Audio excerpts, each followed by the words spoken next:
आप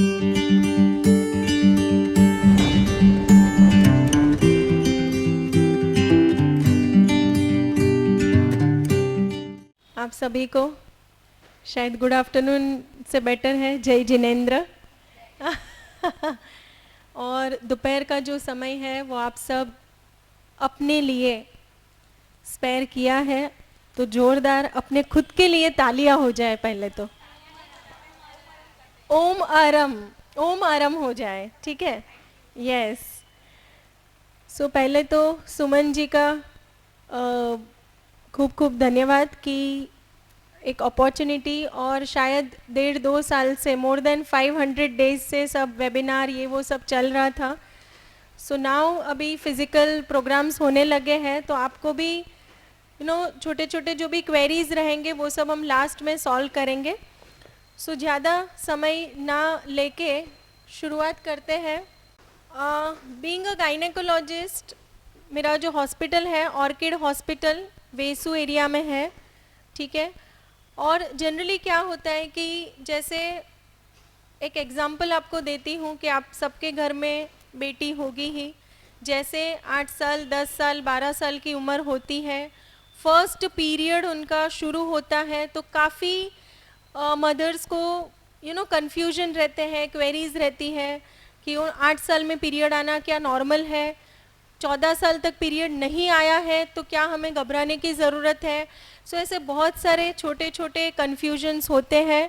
सो आप सभी को भी, आपके शायद सबके हाथ में कागज़ और पेन है, तो आप सब लिख सकते हो अपने जो भी डाउट्स है वो, ठीक है। जो भी क्वेरीज आएगी वो सब हम लास्ट में सॉल्व करेंगे। और दूसरी बात मैं बताना चाहती हूँ कि मेरा यूट्यूब चैनल है, उसके ऊपर देखो आज 1 घंटे में मैं सारे टॉपिक कवर अप नहीं कर सकती हूँ, फिर भी मैंने कोशिश की है कि मैक्सिमम मैं जितना मेरे साइड से आपको नॉलेज शेयर कर सकूँ उतना मैं कोशिश करूँगी, ठीक है। सो स्टार्ट करते हैं कि जो भी फीमेल है उसकी शादी होती है, प्रेगनेंसी नेचुरली रुक गया है, तो अभी या तो उनको कंसीव करना है। सो पहले safety measures before getting pregnant.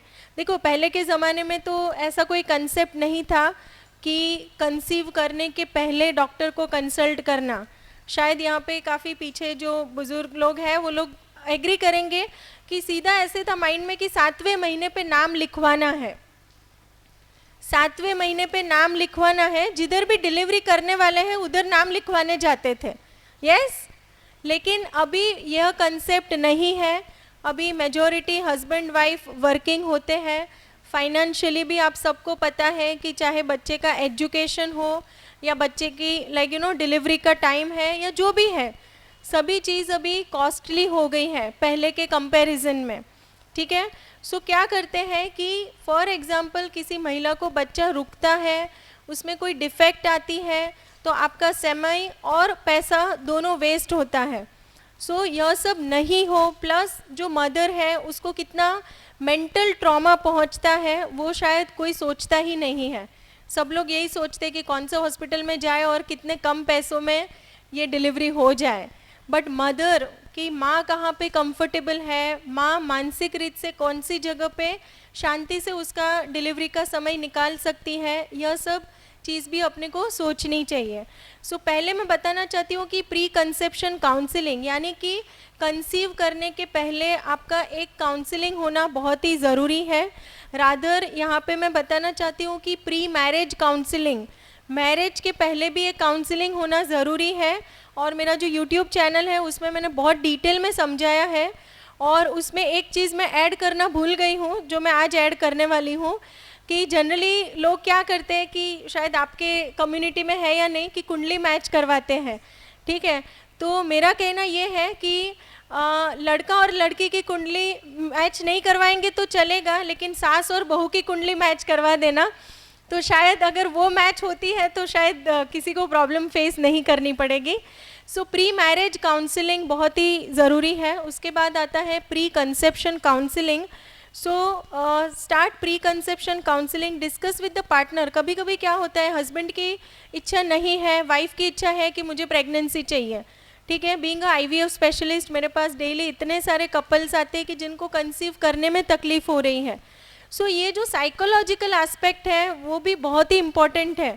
कभी कभी विश नहीं है तो वो बोलते हैं ना कि हम लोग गुजराती में बोलते हैं कि मन होई तो माड़वे जवाए, अपनी इच्छा है तो अपने हाथ में वो चीज़ आने वाली है, लेकिन हमारी इच्छा नहीं है तो वो और दूर होता जाता है। यस, सो प्री कंसेप्शन काउंसलिंग बहुत ही इम्पॉर्टेंट है। फिर आता है कि जैसे मैंने बताया कि 7वें महीने में पहले नाम लिखवाते थे, लेकिन अभी मैंने बताया कि प्लानिंग करने के पहले आपको गायनेकोलॉजिस्ट को क्यों मिलना है, क्योंकि जैसे हाई रिस्क पेशेंट है, अभी मेरे यहाँ पे पेशेंट एक एडमिट है, उसका वेट है 120 kg, कितना 120 किलो वज़न है, उसको डायबिटीज़ है, उसको प्रेगनेंसी कंसीव करने में, शायद उसके शादी को 10 या 12 साल हो चुके थे, कंसीव करने में तकलीफ़ हो रही थी। उनका मैंने IVF साइकिल किया, फर्स्ट IVF साइकिल में वो कंसीव हो चुके हैं, उनको भी ट्रिपलेट्स हैं, कितने 3 बच्चे हैं। हाँ, 3 महीना कंप्लीट हो गया और उनको यूरिन में थोड़ा इन्फेक्शन था, उसके लिए मैंने एडमिट किया है, और थोड़ा उनका शुगर लेवल बढ़ गया था क्योंकि वो ऑलरेडी इंसुलिन पे रखा हुआ है, बट प्रेगनेंसी में आपके इंसुलिन की रिक्वायरमेंट बढ़ सकती है, तो अगर शुगर कंट्रोल में नहीं है तो यूरिन में इन्फेक्शन होने का रिस्क रहता है, तो उसके लिए मैंने अभी उनको एडमिट किया है। तो मैं ये बता रही थी कि एंटीनेटल केयर यानी कि प्रेगनेंसी के जो मंथ्स है, जनरली आपको डॉक्टर बुलाएंगे कि इनिशियली 7वें महीने तक आपको मंथली बुलाते हैं, 8वें महीने में हर 15 दिन में बुलाते हैं, और 9वां महीना लगने के बाद एवरी वीक बुलाते हैं। प्लस डॉक्टर जो आपको मेडिसिन प्रिस्क्राइब करते हैं, जैसे हम लोग आयरन, कैल्शियम, प्रोटीन पाउडर, यह सब प्रिस्क्राइब करते हैं, वो एक सप्लीमेंट है कि आपका जो खाने पीने का है वो तो आपको ध्यान रखना ही रखना है। ठीक है, हमारे हॉस्पिटल में we have dietitian, we have physiotherapist, ठीक है, रेडियोलॉजिस्ट, सारी टीम अवेलेबल है, और हर एक का एक इंडिविजुअल रोल होता है। तो जो आपको, जो भी डॉक्टर है आपके, ऐसा नहीं है कि मेरे पास ही आप आ रहे हो, आप जो भी गायनेक डॉक्टर को कंसल्ट कर रहे हो, वो जो एडवाइस आपको देते हैं वह आपको अच्छे से फॉलो करनी है। यस, और मेन जो रीज़न है कि हमें जो मैटरनल मॉर्टालिटी, आपने सुना होगा कि डिलीवरी के समय पे बहुत ज़्यादा ब्लीडिंग शुरू हो गई है ना, कि 10 बॉटल खून चढ़ाया, 15 बॉटल खून चढ़ाया, तो नॉर्मली आपकी डिलीवरी नॉर्मल हो या सिजेरियन हो, आपके बॉडी में से ब्लड लॉस होने ही वाला है, दैट इज़ नॉर्मल। तो यह जो 9 महीने का समय है उसमें हम लोग स्टोर कर देते हैं। आपको जो लाल कलर की और सफ़ेद कलर की जो टैबलेट दी जाती है, लाल इज़ आयरन एंड सफ़ेद इज़ कैल्शियम, ठीक है। 9 महीने में आयरन और कैल्शियम का स्टोर करना है। डिलीवरी के टाइम आपकी जो ब्लीडिंग होने वाली है वो सबको पता ही है, हमें पता है। सो वो टाइम पे आपको खून का बॉटल नहीं चढ़ाना पड़े, या तो डिलीवरी के बाद आपको वीकनेस नहीं आए, उसके लिए यह मेडिसिन दी जाती है। कैल्शियम क्यों दिया जाता है? डिलीवरी के बाद अपने बच्चे को आप फीडिंग देने वाले हो, जब भी आप ब्रेस्ट फीडिंग करवाते हो तो आपके बॉडी में से मैक्सिमम कैल्शियम लॉस होता है। फिर आप बोलते हो वीकनेस आ रही है मैम, चक्कर आ रहे हैं मैम, ऐसे हो रहा है, पैर में दर्द हो रहा है, कमर में दर्द हो रहा है। कमर में दर्द आपको सुई लगाने की वजह से नहीं होता है। काफ़ी लोगों के माइंड में कन्फ्यूजन, मिथ्स होता है कि सिजेरियन के टाइम जो इंजेक्शन दिया जाता है कमर में, उसकी वजह से कमर में दर्द होता है। लेकिन मैंने जो मेजॉरिटी देखा है कि आपकी जो सिटिंग पोजीशन है, आप जब भी बच्चे को ब्रेस्ट फीड करवाते हो उसमें जो पोजीशन है वो रॉन्ग होती है, और उसकी वजह से आपको कमर में दर्द हो सकता है। Yes, it is not because of the injection. फिर फर्स्ट ट्राइमेस्टर में क्या क्या प्रिकॉशंस लेना, जैसे मैंने अभी आपको बता दिया, ठीक है। सिग्निफिकेंस ऑफ फिजियोथेरेपी, एक्सरसाइज वगैरह आपको डॉक्टर दिखा रहे हैं, फिर आपको घर पे जाके उसको फॉलो करना है। अभी हम बात करते हैं, बहुत ही इंपॉर्टेंट टॉपिक है, पॉलीसिस्टिक ओवेरियन सिंड्रोम। जैसे ही मैंने बताया कि पीरियड्स पहले 13 इयर्स, 14 इयर्स, 14 साल में पीरियड शुरू होता था, लेकिन आज हम देख रहे हैं कि 8 साल 9 साल में लड़कियों को पीरियड शुरू होने लगा है, विच इज़ एब्सोल्युटली नॉर्मल। उसके लिए अपने को चिंता करने की ज़रूरत नहीं है। लेकिन आजकल हम देख रहे हैं कि PCOD यानी कि पॉलीसिस्टिक ओवेरियन सिंड्रोम, कि आपने देखा होगा ये जो स्लाइड है उसमें लिखा है कि काफ़ी बार होता है ना कि हम लोग, किसी की बेटी है तो अरे उसकी बेटी तो कितनी मोटी लग रही है, जस्ट ऐसे ही एक रूटीन टॉक होता है। तो यहाँ पे आपको फोकस यह करना है कि अगर किसी का एकदम ऐसे लगता है कि सडनली वज़न बढ़ने लगा है, फेस पे आप अगर उसको फेशियल हेयर, जैसे जेंट्स में मुस्टैच और बियर्ड देखते हैं, वैसे ही अगर किसी लड़की को या तो कोई भी फीमेल को फेस के ऊपर बाल, हेयर ग्रोथ दिखता है, पिंपल्स एकदम अचानक से आने लगे हैं, नेक का जो पार्ट है उसके पीछे ऐसा पूरा ब्लैक कलर का बेल्ट जैसे दिखता है आपको, ठीक है, ज़रूर उसको पीरियड्स इरेगुलर होंगे, उसके जो मासिक चक्र है वो अनियमित होगा, तो यह जो पेशेंट है उनको पीसीओडी की संभावना मैक्सिमम रहती है। सो जैसे ये स्लाइड में लिखा है कि is she gaining weight rapidly, एकदम सडनली उसका वज़न बढ़ने लगा है, फेस पे हेयर दिख रहे हैं, पीरियड्स इरेगुलर हो गए, फेस पे पिंपल्स दिख रहे हैं, तो उसको पीसीओएस हो सकता है। और यहाँ पे मैं बताना चाहती हूँ कि पीसीओएस कोई भी उम्र में हो सकता है, 8 साल, 10 साल, 15 साल, 35 इयर्स पे भी पीसीओ हो सकता है। और जैसे जैसे उम्र बढ़ती है वैसे वैसे पीसीओएस का सिवियरिटी बढ़ने लगता है। So it is basically hormonal imbalance. और जैसे यह डायग्राम में आप देख सकते हो कि जो ओवरीज है उसमें छोटे छोटे पानी की सिस्ट डेवलप हो जाती है, पानी की गांठ डेवलप हो जाती है। और क्या क्या सिम्टम्स होते हैं कि सडनली आपने सुना होगा कि आपके नियर डियर में भी बोलते होंगे कि इसको तो 2 महीने में पीरियड आते हैं एक बार, या तो दवाई लेती है तब भी ही उसको पीरियड आते हैं, या तो 6 महीने में एक बार पीरियड्स आते हैं। सो यह सब तकलीफ हो सकती है। ओबेसिटी, जैसे मैंने बताया, अभी हम सबको आदत हो गई है स्विगी, जोमेटो, फटाक से पिज़्ज़ा खाना है, चाइनीज़ खाना है, जस्ट वो 1 फिंगर टिप पे फटाफट अभी पेटीएम आ गया, गूगल पे आ गया, पे करना भी इजी है, कैश ऑन डिलीवरी भी है। यस, सो वेरी इजी कि जंक फूड इजीली अवेलेबल हो चुका है। इमीडिएटली जैसे अभी भूख लगी है, 12 बजे भूख लगी है तो भी स्विगी में ऑर्डर किया और आधे घंटे में आपका खाना आ जाता है। So because of junk food PCOS का रिस्क बढ़ गया है। बिकॉज ऑफ लेट नाइट्स, जैसे अभी घर में नेटफ्लिक्स है, दूसरा कौन सा है, अमेज़ॉन प्राइम वीडियो है, बहुत सारे सोनी लिव ब्ला काफ़ी सारे हैं। सो नेटफ्लिक्स पे या वेब सीरीज़ देख रहे हैं, लेट नाइट जग रहे हैं, ऑब्वियसली भूख लगने वाली है। और रात को कौन सी मम्मी जाके गरम गरम खाना अभी बना के देंगे 12 बजे, it is not feasible and not possible. So instant food, Maggi बना लिया चीज़ डाल के, सो ये सब जो शॉर्टकट्स है इसकी वजह से जो अपना डाइट है ओवर ईटिंग हो जाता है। मूवी देख रहे पता ही नहीं है कितना पेट भरा नहीं भरा, क्या हो रहा है। So because of over eating obesity का रिस्क बढ़ गया है, और ओबेसिटी की वजह से पीसीओएस का रिस्क बढ़ गया है। आप सबको समझ में आ रहा है? यस, फास्ट नहीं जा रही हूँ ना, इट इज़ ओके? यस। सो ये जो मैंने आपको समझा दिया, और over a period of time diabetes का रिस्क बढ़ जाता है। जिनको पीसीओएस है उनको फ्यूचर में डायबिटीज़ का रिस्क बढ़ जाता है। इसके लिए अपने को अभी पीसीओएस को प्रिवेंट करना है। तो यहाँ पे मैं थोड़ा बता देती हूँ आपको कि मेजॉरिटी क्या होता है कि तकलीफ़ है तो हम लोग बैठे ही है ट्रीटमेंट के लिए, बट मेरा जो गोल है कि पीसीओएस नहीं हो उसके लिए क्या करना है। यस, पीसीओएस नहीं हो उसके लिए फूड आइटम्स में खास अपने को ध्यान रखना है, अपनी जो लाइफस्टाइल है उसको सुधारना है। मैं सुधारना स्पेशली बोल रही हूँ बिकॉज कोविड में सबकी लाइफस्टाइल बिगड़ गई है।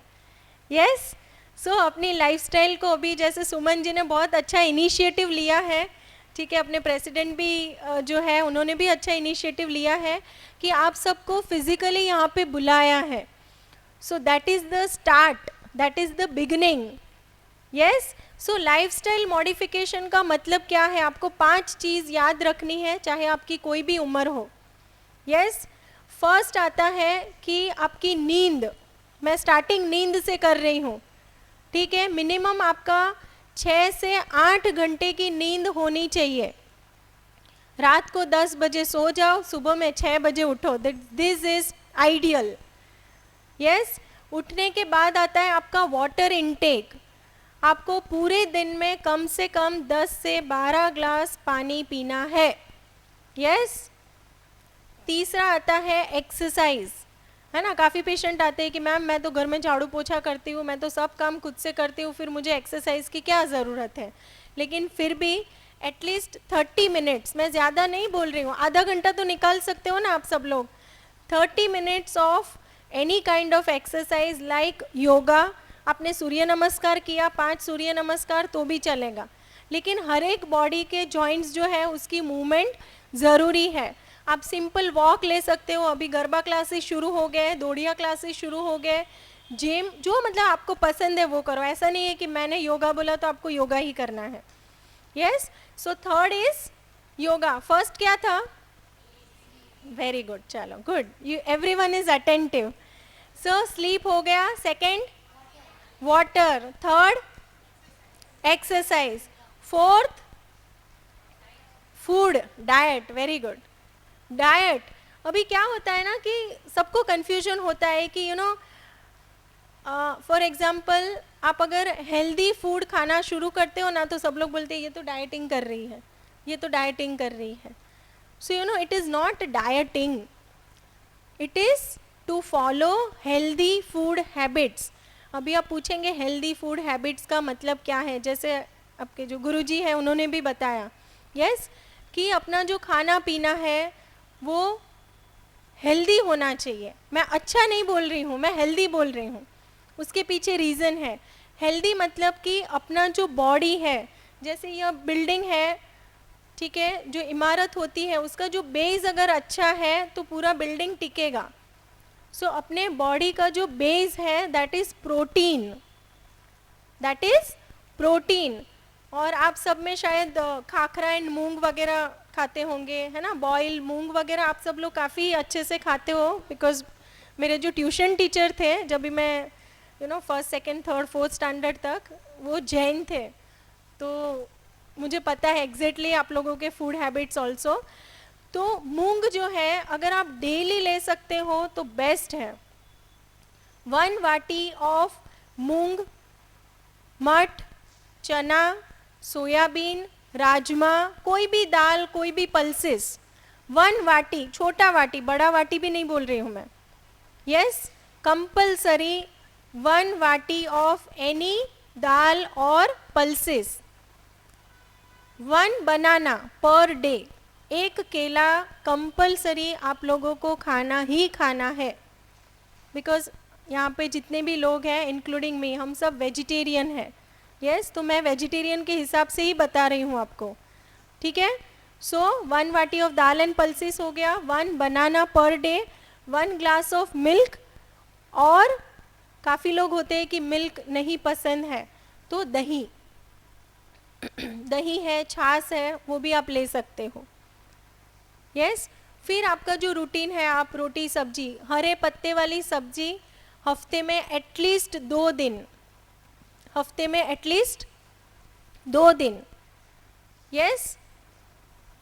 सो वाटर हो गया। अभी आपके हेल्दी फूड हैबिट्स, क्या अवॉइड करना है, आप यहाँ पे भी देख सकते हो क्या अवॉइड करना है।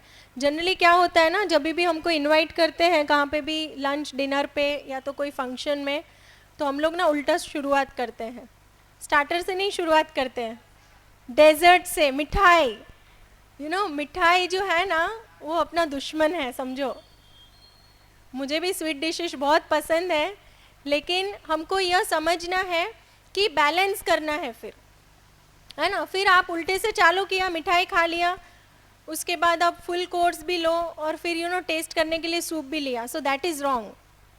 यू नो आज आपने मिठाई खाया है तो दूसरे दिन आपको शुगर इनटेक जो है वो अपने को कम लेना है, ठीक है। और स्पेशली वाइट चीनी जो बोलते हैं, white sugar, that is harmful for our body, क्योंकि उसी की वजह से अपना वेट गेन होता है, उसी की वजह से ओबेसिटी आती है, उसी की वजह से पीरियड्स इरेगुलर आते हैं, उसी की वजह से डायबिटीज़ आती है, यस।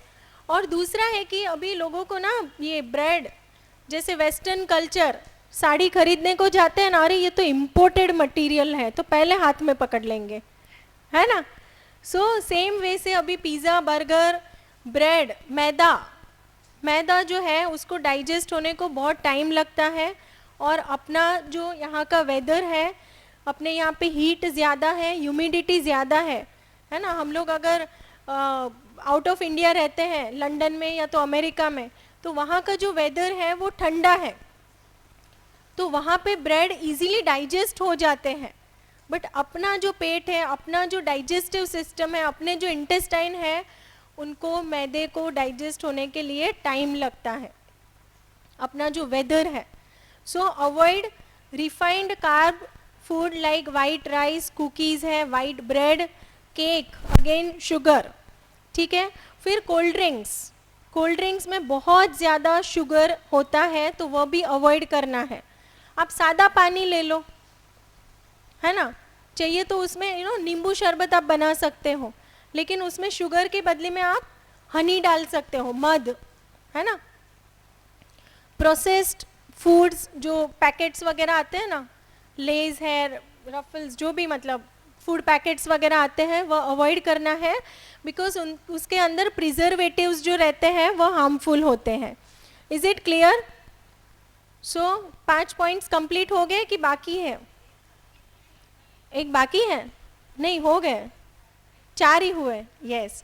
सो 5th पॉइंट यह है कि आपके डॉक्टर ने आपको जो भी मेडिकेशन प्रिस्क्राइब किए हैं, फॉर एग्जांपल डायबिटीज़ है, ब्लड प्रेशर है, थायराइड है, तो यह मेडिकेशन टाइम टू टाइम लेना और रेगुलर अपना ब्लड टेस्ट या तो रेगुलर जो हेल्थ चेकअप है वो करना ज़रूरी है। जनरली मैं फीमेल्स को बोलती हूँ कि मार्च मंथ जो है ना, March month is celebrated as a, March month में वुमेंस डे आता है, और जनरली मार्च में छुट्टियाँ भी होती है बच्चों की। सो एटलीस्ट साल में एक बार अपना routine health checkup, rather gynaec health checkup करना ज़रूरी है। साल में एक बार तो करवा ही सकते हो। यस। और यहाँ पे जितने भी अपने समाज के लोग हैं उनके लिए हम लोग एक ट्यूसडे रख देंगे, मंगलवार के दिन, free of cost complete gynaec checkup, ठीक है। सो वो सुमन जी के साथ कोऑर्डिनेट कर लेंगे, आपको एक दिन दिया जाएगा और वही दिन पे जो टाइम दिया जाएगा वो टाइम स्लॉट में आप आ जाना, तो आप सबका मैं कंप्लीटली फ्री ऑफ कॉस्ट एक रूटीन चेकअप कर लेंगे, हेल्थ चेकअप, ठीक है। यस। सो अभी हम लोग थे पीसीओएस पे और आपके रूटीन हेल्दी फूड हैबिट्स। तो पीसीओएस में कौन सा फूड लेना है, जो मैंने अभी बताया ना आपको, अनप्रोसेस्ड है, हाई फाइबर है, ठीक है, नट्स वगैरह, आप ड्राई फ्रूट्स भी बहुत इंपॉर्टेंट है। 1 वाटी ऑफ ड्राई फ्रूट्स, 5 बादाम ले लो और 2 वॉलनट्स, ठीक है, इतना आप लेंगे तो this is more than sufficient. और जितने भी फीमेल्स हैं, जो मेजॉरिटी अपने पास है, वो ऑलमोस्ट पेरीमिनोपॉज या मिनोपॉज वाले हैं, तो उनके लिए अलसी जो रहता है, फ्लेक्स सीड्स, यहाँ पे लिखा ही है, 1 और 2 tablespoon of flax seeds यानी कि अलसी, वो भी आप सुबह में ही ले लो 1 चम्मच, बहुत ही अच्छा रहेगा आपके लिए। यस।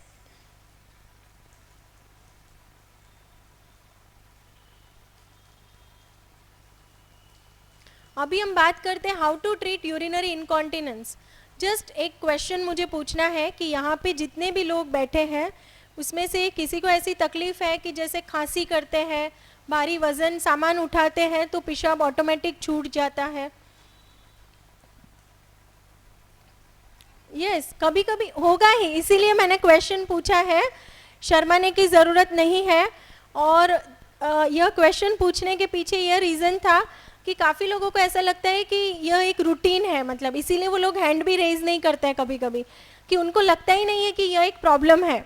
यस।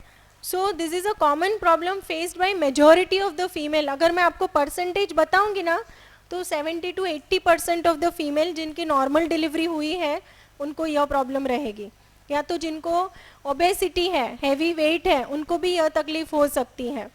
यस। सो उसके सिम्टम्स क्या होते हैं कि जैसे आपको पेशाब लगा है, आप वॉशरूम तक जाते हो और बीच में पेशाब छूट जाता है, ठीक है, या तो आप फंक्शन में गए हो, ग्रुप में बैठे हो, सो ऑब्वियसली कुछ मजाक मस्ती होने वाली है, हंसी छूटने वाली है, वो आप रोक नहीं सकते हो, और वह टाइम पे आपको यूरिन लीक हो जाता है। इवन मैंने ऐसे भी पेशेंट देखे हैं कि उनको यूरिन लीक हो रहा है ना, इसके लिए वो सोशल फंक्शन, सोशल गैदरिंग में जाना अवॉइड करते हैं, क्योंकि जनरली उनको या तो फिर डाइपर पहन के जाना पड़ता है। सो अगर किसी को ऐसी प्रॉब्लम है, तो अगर मैंने आपको समझाया है तो आपको पता चलेगा कि इसको प्रॉब्लम बोलते हैं, एंड उनको एक गायनेकोलॉजिस्ट को चेकअप, गायनेकोलॉजिस्ट के पास जाके चेकअप करना ज़रूरी है। सो एक रहता है स्ट्रेस, यानी कि भारी सामान उठाया, खांसी किया तो पेशाब छूट जाता है। एक रहता है कि आप सोचते हो यूरिन जाना है, पहुंचने के पहले छूट जाता है। ओवरफ्लो इनकॉन्टिनेंस, यानी कि आप पेशाब जाके आए फिर भी आपको लगता है कि नहीं अभी भी पेशाब बाकी है, वो टाइप का। यस। और न्यूरोजेनिक, यानी कि किसी को कोई ट्रॉमा हुआ है, कोई एक्सीडेंट हुआ है, पैरालिसिस वगैरह हुआ है और बेड में ही उनको पेशाब छूट जाता है। सो इसके जो रिस्क फैक्टर्स है मैंने बताया कि जिनकी भी नॉर्मल डिलीवरी हुई है, फॉरसेप डिलीवरी हुई है, वैक्यूम डिलीवरी हुई है, बच्चे का वज़न डिलीवरी के समय बहुत ज़्यादा है, मोर देन 4 kg है, मेनोपॉज जिनका आ चुका है उनको भी यह प्रॉब्लम आ सकती है।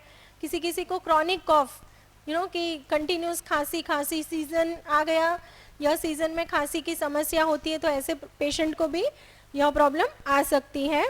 और इसकी जो ट्रीटमेंट है, जो मैंने बताया, लाइफस्टाइल मॉडिफिकेशन करना है, और मेडिकल लाइन ऑफ में हम लोग मेडिसिन देते हैं। अगर मेडिसिन से आराम हो जाता है so we continue with the medication, नहीं तो फिर उनका एक सर्जरी होता है जिसे TOT सर्जरी कहा जाता है।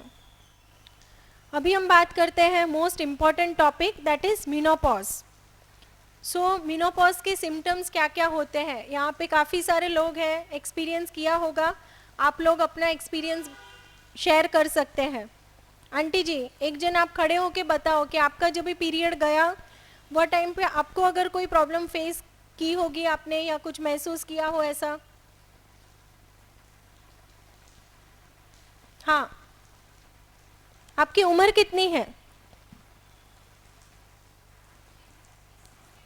65। हाँ, और आपका जब भी पीरियड गया वो टाइम पे आपको कैसा, मतलब एक 2 महीने में आता था, और 6 महीने में एक बार, और कोई प्रॉब्लम नहीं। देखो, मेनोपॉज कभी कहा जाता है, थैंक यू, बैठ जाइए। जब भी आपको कंटिन्यूस, मेनोपॉज के पहले का समय होता है पेरीमेनोपॉज। पेरीमेनोपॉज में आपके पीरियड्स इरेगुलर हो जाते हैं, जैसे आंटी जी ने कहा 1.5 महीने में, 2 महीने में, 6 महीने में एक बार। अगर कंटिन्यूस आपको 12 महीने तक पीरियड्स नहीं आते हैं तो 13 मंथ पे हम लोग बोल सकते हैं कि अभी आपको मेनोपॉज आ गया है। यस। और मेनोपॉज की वजह से प्रॉब्लम नहीं होती है, प्रॉब्लम पेरीमेनोपॉज पीरियड में आती है। ठीक है, पेरीमेनोपॉज मतलब कि आपके हार्मोन्स के जो लेवल्स हैं वो धीरे धीरे कम होने लगते हैं, और स्पेसिफिकली ईस्ट्रोजन करके हार्मोन होता है, और यह जो ईस्ट्रोजन हार्मोन है उसकी मात्रा धीरे धीरे कम होने लगती है, उसका सिक्रीशन कम होने लगता है, और उसकी वजह से आपके बॉडी में काफ़ी सारे सिम्टम्स आते हैं, जैसे हॉट फ्लशिश, यानी कि पंखा चालू है, बाहर बारिश हो रही है, AC भी चालू है और आप पसीना पसीना हो जाते हो। So that is hot flushes. Night sweat, कि रात में एकदम ना अचानक से घबराहट जैसे लगता है। काफ़ी बार मैंने देखा है कि ऐसे पेशेंट ना कि चेस्ट पेन हो रहा है, पसीना पसीना हो गया, तो घर के जो मेंबर्स है कि अरे उसको हार्ट अटैक तो नहीं आ गया ना, उतना डर रहता है। सो यह भी एक साइन हो सकता है आपको पेरीमेनोपॉज पीरियड में। Loss of libido, irregular periods अभी मैंने बताया। लॉस ऑफ लिबिडो, यानी कि जो सेक्सुअल डिज़ायर होता है उसमें इंटरेस्ट कम हो जाता है। ठीक है। वजाइनल ड्राइनेस, उसके पीछे यह एक रीज़न है कि आपकी जो वजाइना है वो ड्राई हो जाती है, तो अगर आप इंटरकोर्स करते हो तो आपको बिकॉज ऑफ ड्राइनेस पेन होता है। और किसी को पेन अच्छा लगता है? नहीं अच्छा लगता है ना। काफ़ी लोग गायनेक चेकअप से भी डरते हैं कि उसमें पेन होता है, बट उसमें पेन नहीं होता है, वो मैं क्लियर कर देती हूँ। सो आपको डरने की ज़रूरत नहीं है। स्पेशली वजाइनल ड्राइनेस क्यों होता है? बिकॉज आपके बॉडी में जो हार्मोन्स है वो कम होने लगते हैं, सो उसकी वजह से वजाइनल ड्राइनेस होती है, और उसी की वजह से पेनफुल इंटरकोर्स होता है, आपका सेक्सुअल एक्टिविटी रेगुलर है, तो आपको ये वजाइनल ड्राइनेस का प्रॉब्लम नहीं आएगा, क्योंकि जब भी रिलेशन रखते हो तो आपके नीचे की जो ब्लड सर्कुलेशन है वो इम्प्रूव होती है, और ब्लड सर्कुलेशन इम्प्रूव होगी तो आपके जो सिक्रीशंस है वो इंक्रीज होंगे और आपकी ड्राइनेस कम हो जाएगी. So that is in a way treatment. Yes, समझ में आया सबको? Mood swings.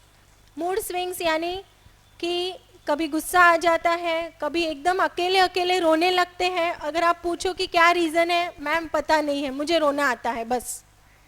There is no reason. हाँ, काफ़ी फीमेल्स रहती हैं, उनको इनसिक्योरिटी फील होती है. और जनरली क्या होता है कि जो मैंने देखा है कि मेनोपॉज का समय और बच्चे की शादी का समय ऑलमोस्ट हैंड इन हैंड जाता है, या 1-2 साल आगे पीछे. सो घर में बहू आती है, सास का मेनोपॉज का पीरियड शुरू होता है और सास को इनसिक्योरिटी बढ़ जाती है. यस, सो यह भी एक रीज़न होता है. और जो बेटा है बेचारा, उसको समझ में नहीं आता है कि मैं क्या कैसे बैलेंस करूं. यस, पेन, जैसे ब्रेस्ट में थोड़ा हैवीनेस हो सकता है, हेडेक हो सकता है, जॉइंट पेन. सो स्पेशली मुझे ये बताना है कि मेनोपॉज पेरीमेनोपॉज के समय में आपको वेट गेन टेंडेंसी होती है. सो अगर आप हेल्दी फूड हैबिट्स फॉलो करते हो तो आपका वज़न नहीं बढ़ेगा. वज़न नहीं बढ़ेगा तो आपको जॉइंट पेन वगैरह की, स्पेशली नी जॉइंट, कि घुटनों की पेन वह ज़्यादा रहता है. यस, आपकी जो स्किन है वो ड्राई होने लगती है. सो जनरली लोगों को क्या होता है कि फेस पे ही मॉइस्चराइज़र लगाना है, फेस क्रीम लगाना है, लेकिन पूरे बॉडी पे आपको क्रीम जो भी है, निविया जो भी आपको पसंद है वो क्रीम लगा सकते हो, या तो फिर आप सिंपल कोकोनट ऑयल वो भी लगा सकते हो, बट फुल बॉडी. बिकॉज आपकी बॉडी में स्किन ड्राइनेस हो जाएगी. स्किन ड्राई होगी तो इचिंग आएगी. इचिंग मतलब खुजली शुरू होगी. यस,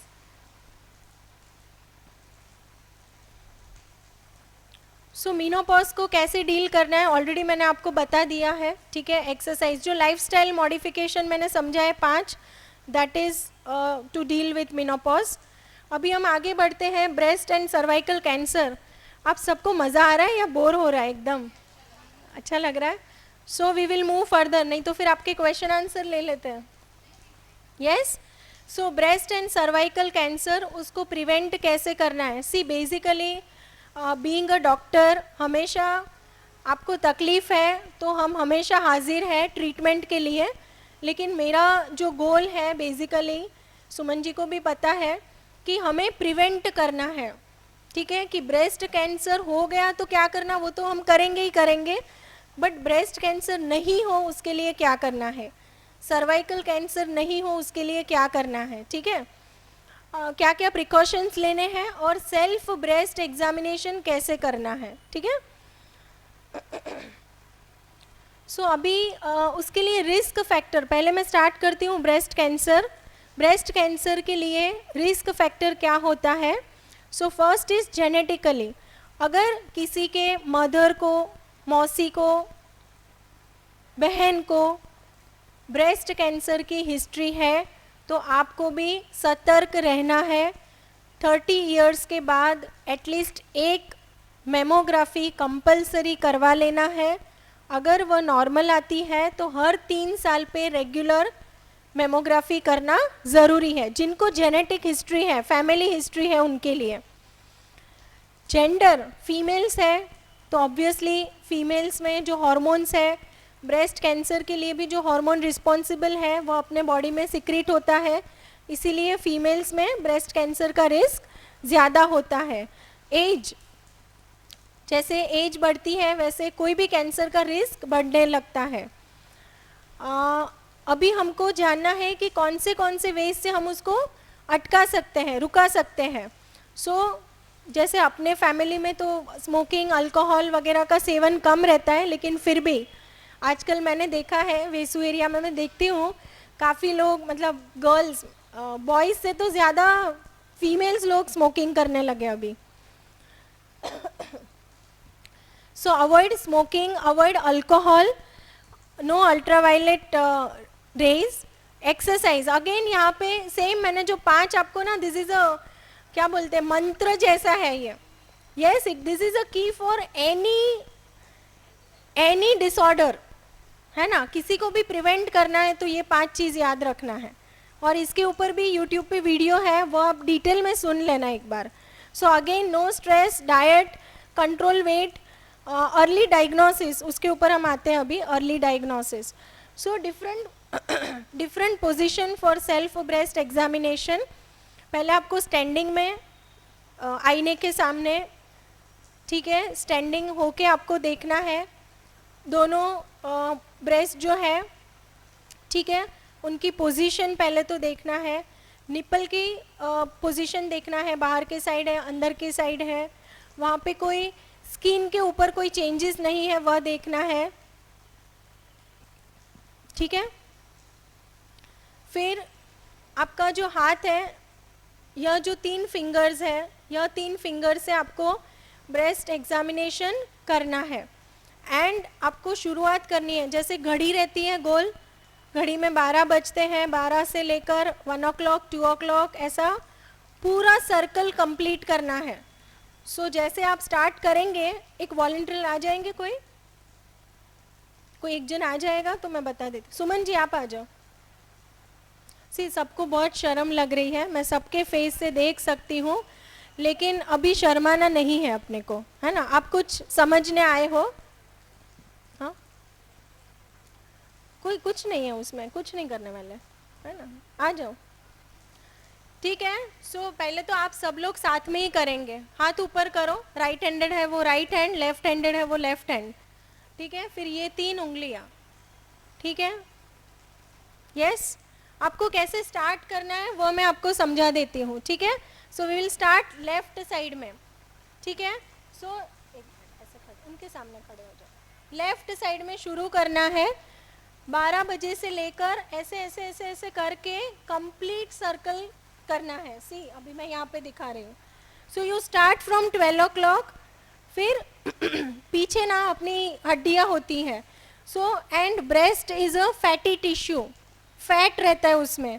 सो आप प्रेस करना है उसको, ठीक है, अगेंस्ट द रिब्स। अपने जो रिब्स है वो पीछे है।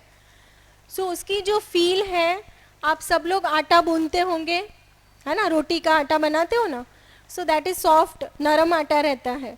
सो सेम फीलिंग रहती है, that is a normal breast tissue, ठीक है। सो ये लेफ्ट साइड पे, सेम आपको राइट साइड पे भी रिपीट करना है, ठीक है।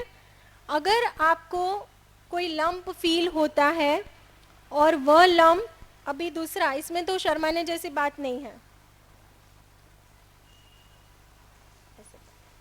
आपका जो थंब है ना, यहाँ पे एक हड्डी है, सब ऊपर करो ऐसे, 1 मिनट, ये इजी रहेगा, पतले लोगों का ज्यादा दिखेगा। कैसी फील है, ये फील है ना, सी दिस, हाँ, यहाँ पे भी रहेगा, यहाँ पे भी देखो, it is a hard feeling. अगर हार्ड लंप है ब्रेस्ट में, same feel, then more chances कि वह कैंसर की गांठ हो सकती है। सो अभी मैं आपको डिफरेंस बताने वाली हूँ कि व्हाट इज, आपने ये पाल्पेशन तो कर लिया, चेकअप तो कर लिया, लेकिन उसके बाद क्या।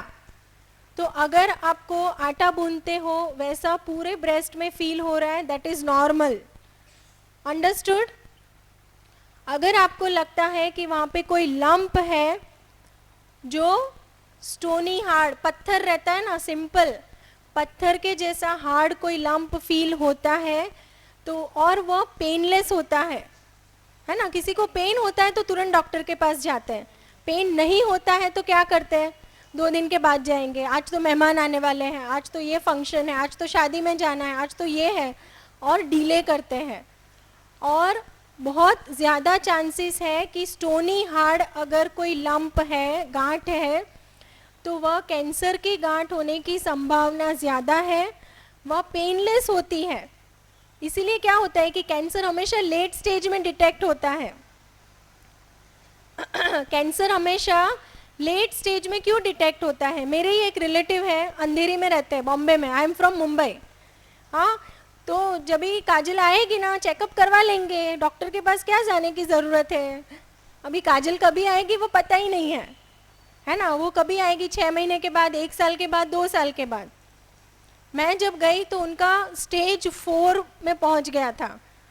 अपनी जो स्पाइनल कॉर्ड, भारती जी ने बताया कि स्पाइनल कॉर्ड स्ट्रांग होनी चाहिए, है ना, उनको स्पाइनल कॉर्ड में ब्रेस्ट कैंसर वहाँ तक फैल गया था, एंड दैट इज स्टेज 4।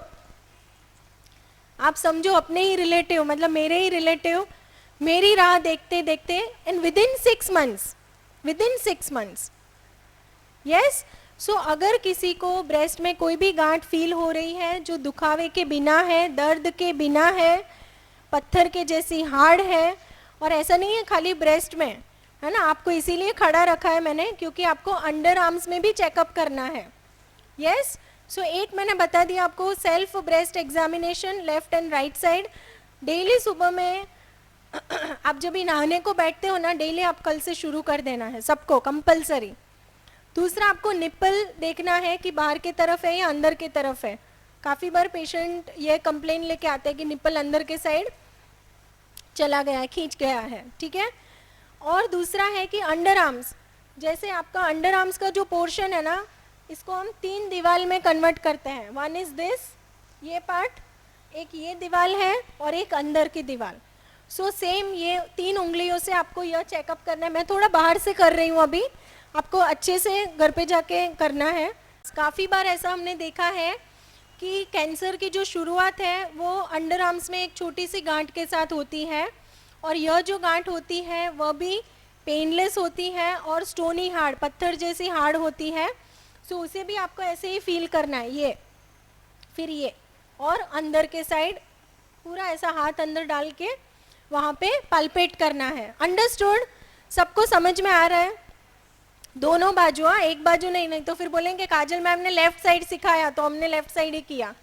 ऐसा नहीं होना चाहिए।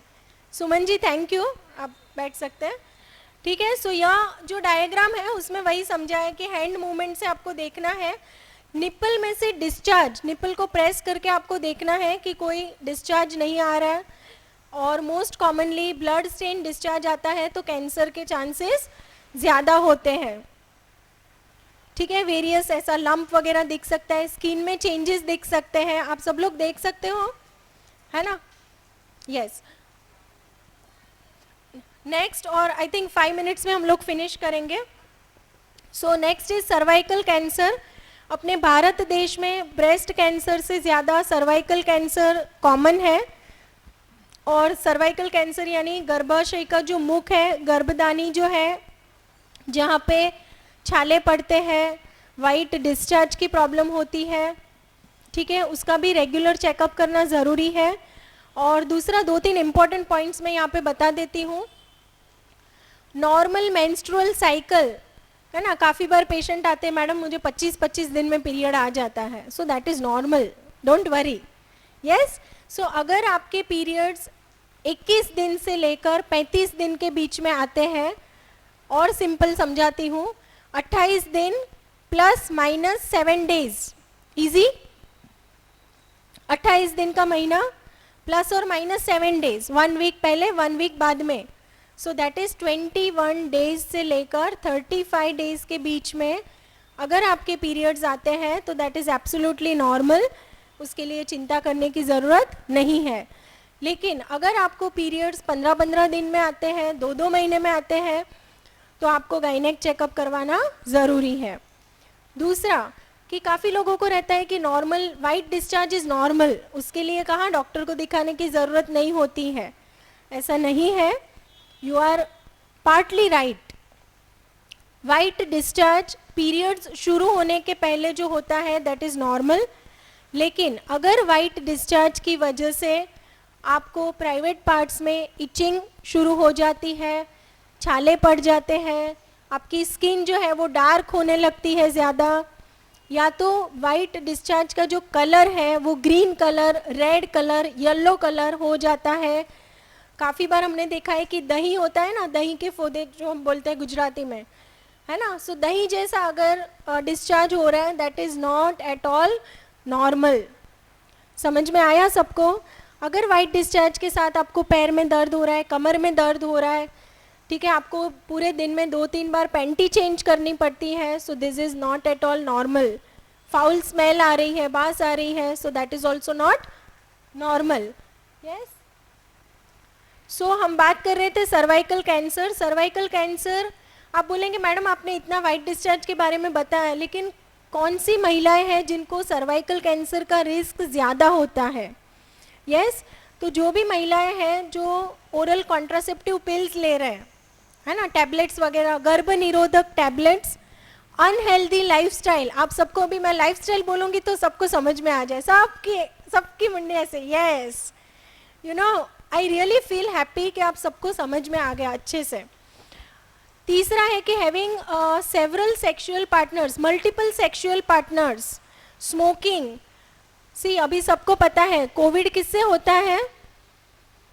कोविड वो क्या है? बैक्टीरिया है, वायरस है. तो सर्वाइकल कैंसर किससे होता है? वायरस से होता है. कोविड का वैक्सीनेशन कितने लोगों ने ले लिया है? हाथ ऊपर करो. 100%. सर्वाइकल कैंसर का वैक्सीनेशन कितने लोगों ने लिया है?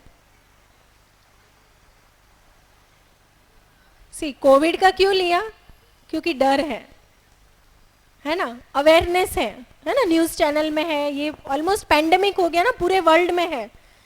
बट सर्वाइकल कैंसर तो भारत देश में ही है, तो वो तो पहले लेना चाहिए. और उसका वैक्सीन 2008 से आ गया है इंडिया में. सो आप सबको, जैसे मैंने बताया कि हम लोग फ्री ऑफ कॉस्ट गाइनेक चेकअप कर लेंगे. उसके बाद आपका आएगा पेप टेस्ट. एक बार पेप टेस्ट नॉर्मल आता है तो आप सब वैक्सीनेशन भी ले सकते हो. सो सिम्टम्स क्या होते हैं? सर्वाइकल कैंसर के जो सिम्टम्स है कि सडनली वेट लॉस होने लगता है, इंटरकोर्स के बाद ब्लीडिंग शुरू हो जाती है, पेड़ों के भाग में दर्द होता है, इन बिटवीन पीरियड्स आपको ब्लीडिंग शुरू हो जाती है, कि जैसे महीने महीने पे तो ब्लीडिंग आती है लेकिन इन बिटवीन भी ब्लीडिंग शुरू हो जाती है. फाउल स्मेलिंग डिस्चार्ज होता है, पैरों में सूजन आना. यह मैं बात कर रही थी सर्वाइकल कैंसर का जो रीज़न है that is caused by virus. So 99% of cervical cancer cases are associated with human papilloma virus, है ना. कोविड-19 सबको पता है, अभी नया स्ट्रेन भी आने वाला है. So we are already preparing for the third wave. But यहाँ पे आपको एक मैसेज देना चाहती हूँ कि थर्ड वेव आ सकता है, लेकिन उसका सीवियरिटी इतना ज़्यादा नहीं होगा. और स्पेशली आप सबका मैंने अभी सुना कि ऑलमोस्ट 100% सबने हाथ ऊपर किया कि कोविड वैक्सीनेशन हो चुका है. सो डोंट वरी, बट जो सिंपल प्रिकॉशंस है वो अभी भी फॉलो करो, ठीक है. So human papilloma virus can cause several types of cancer and one of them is cervical cancer. और यह जो वैक्सीन है वो गर्ल्स के लिए, आपकी जो डॉटर है, शादी नहीं हुई है, इंटरकोर्स नहीं हुआ है, उसके पहले अगर लेंगे तो सबसे बेस्ट होगा. लेकिन आप सब लोग हैं कि जिनकी ऑलरेडी शादी हो गए, बच्चे हो गए, वो लोग भी वैक्सीनेशन ले सकते हैं, लेकिन आपका एक पेप टेस्ट करना ज़रूरी है. So what is pap test? आपका जो नीचे से पानी जा रहा है गर्भाशय के मुख से, यहाँ पे दिखाया मैंने, गर्भाशय के मुख के वहाँ से जो पानी है उसी को हम लोग स्मीयर बना के एक स्लाइड में ले लेते हैं और उसको फिर लेबोरेटरी में भेजा जाता है. और हमें प्रिवेंट करना है सर्वाइकल कैंसर, तो कैसे करेंगे? Avoid multiple sexual partner, use of condom, quit smoking, और इम्पॉर्टेंट इज वैक्सीनेशन. यह वैक्सीनेशन अपने इंडिया में अवेलेबल है और मैं चाहती हूँ कि आप भी वैक्सीनेट हो जाएं और आपके जो भी डॉटर वगैरह जो है, गर्ल्स वगैरह हैं, उनको भी वैक्सीनेशन करवा दें. And this is my YouTube channel doctor Kajal Mangokia. So मेरी एक रिक्वेस्ट है, आप सब अभी उसको सब्सक्राइब कर दो, जस्ट 2 मिनट्स, फटाफट. सबके पास मोबाइल है, ताकि ऐसा होगा कि काफ़ी लोग अभी क्वेश्चन नहीं पूछ पाएंगे तो वो उसमें भी क्वेश्चन पूछ सकते हैं, ठीक है. आपका यूट्यूब जो भी मोबाइल में यूट्यूब रहेगा वो ओपन करो. डॉक्टर काजल, DR काजल, KAAJAL, काजल मांगोकिया.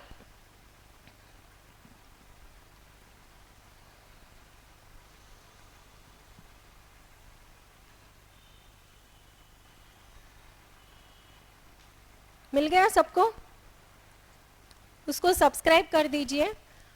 और 2 इम्पॉर्टेंट बातें, रेगुलर उसमें वीडियोस आते रहेंगे, ठीक है? अभी आज मेरे पास टाइम काफ़ी कम था, फिर भी सुमन जी की रिक्वेस्ट थी कि मैम आप जितना पॉसिबल हो उतना कवर करना, कि हमारे जो समाज की महिलाएं हैं उनको मैक्सिमम बेनिफिट हो सके। So I have tried my best. And फिर भी काफ़ी टॉपिक्स हैं जो हम सारे तो नहीं कवर कर सकते, तो उसमें है, आपको अगर कोई स्पेसिफिक टॉपिक चाहिए तो उसमें से आप सुन सकते हो।